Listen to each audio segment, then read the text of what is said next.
¿Quién es el Papa y por qué le llaman Francisco?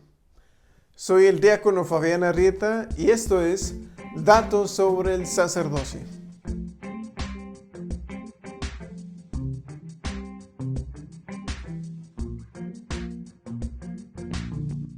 Primero lo primero, ¿qué significa la palabra papa? Bueno, dentro de los muchos acercamientos que podemos tener al significado profundo de esto, radica uno que nos puede ayudar a ver el significado profundo.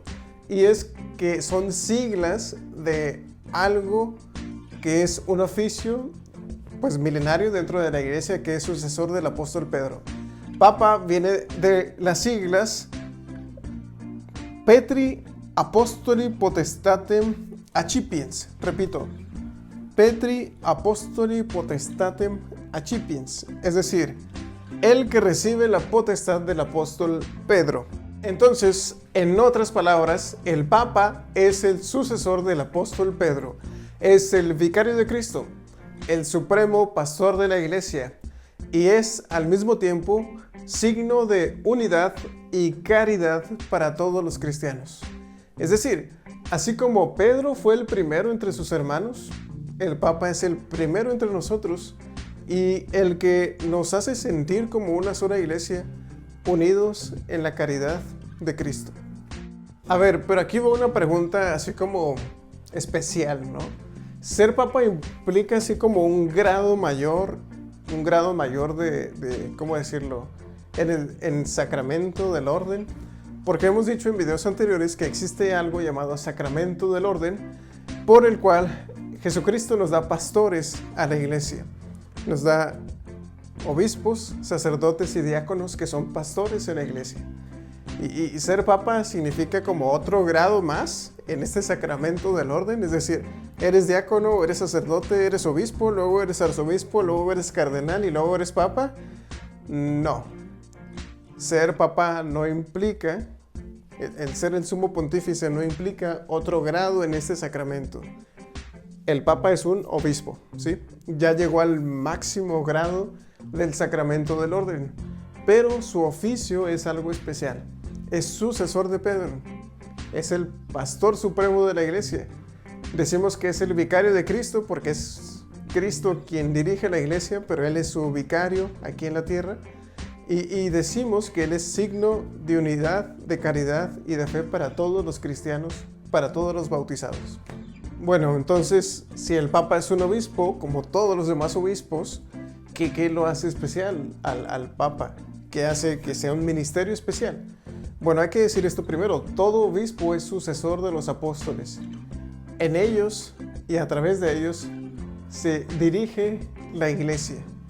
Y lo que hace especial al Papa Francisco es que es el primero entre ellos. ¿Me explico?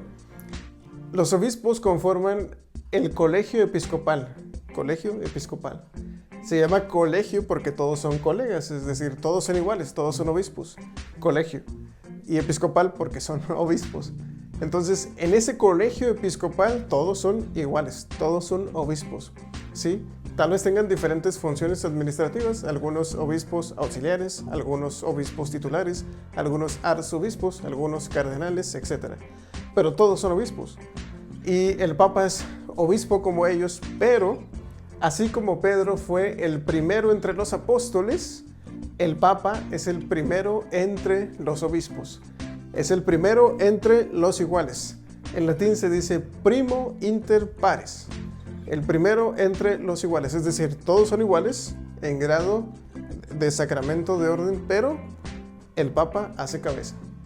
Ahora, podríamos caer en la tentación de pensar que el obispo es así como voy a decirlo así, un monaguillo del Papa, como alguien que le ayuda solamente, pero no es así. Cada obispo es sucesor de los apóstoles.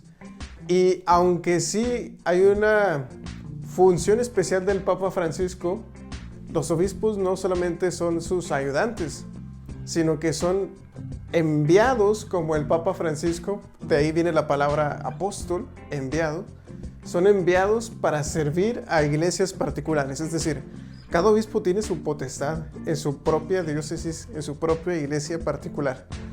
Pero el obispo, como sucesor del apóstol Pedro, tiene que preocuparse por todas las iglesias particulares, es decir, por todas las iglesias, porque el obispo es el que preside en la caridad, así se le dice al Papa, y a la diócesis de Roma, que es la diócesis del Papa, la que preside en la caridad. Ahora, qué importante es entender esto, porque nos damos cuenta de las funciones en la iglesia tan bellas y de cómo nos ayudan a ir caminando junto con todos los bautizados. Y también hay que decir esto, el Papa, en comunión con todos los obispos, procura que la fe y las costumbres sean según lo que ha enseñado Jesucristo y su iglesia. Y enseñando esto, está procurando salvaguardar la fe y la moralidad de todos los cristianos. Y cuando enseña sobre esto, esto se le llama magisterio. Es decir, que el Papa, en comunión con todos los obispos, enseña lo que es adecuado en materia de fe y costumbres. Ahora, yo hice dos preguntas al inicio. ¿Qué es o quién es el Papa y por qué se llama Francisco? Ya respondimos quién es el Papa, ¿no? El Papa es el obispo de Roma, es el que hace cabeza entre los demás obispos, es el sucesor de Pedro, es el supremo pastor de la iglesia, es el vicario de Cristo. Pero ¿por qué se llama Francisco? ¿O por qué se cambian el nombre los papas? Bueno, hay que decir esto. Esto tiene un fundamento bíblico. Cuando Dios le da una misión nueva a una persona, le cambia el nombre. Abraham se llama Abraham después. Simón se llama después Pedro. Saulo se llama después Pablo. Y así Dios, mientras va dando una misión, va en el nombre que va dando, fundamentando la esencia de esa misión. Entonces, por ejemplo, Saulo, que era un perseguidor de los cristianos, ahora se llama Pablo, el más pequeño entre los apóstoles. Y así cada papa elige un nombre adecuado a la misión que quiere hacer. El Papa Francisco ha dicho que eligió ese nombre porque cuando iba a ser ya revestido como sumo pontífice, un cardenal le dijo: no te olvides de los pobres.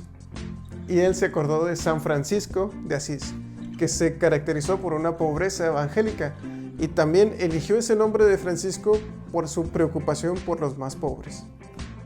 Si te gustó este video, compártelo con tus seres queridos, suscríbete, dale like, pícale todo y nos vemos en la próxima.